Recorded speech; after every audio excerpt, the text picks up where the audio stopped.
Ayun, mapagpalang umaga po sa inyo. Gawa tayo ng reels.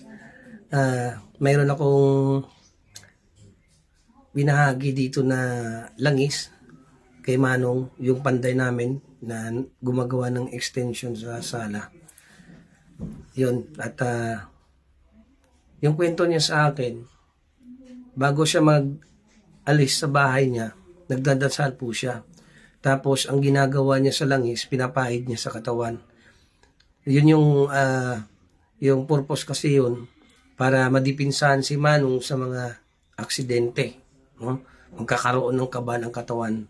At yun, ipapakita natin ang nangyari sa kanya. Bukol lang. Naman yun, kaka ginala na. Ginamit yung lana eh. Oh, grabe ba? Todo?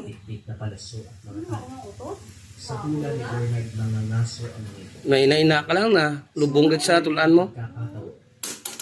Masakit pa hindi? Hindi na? Grabe.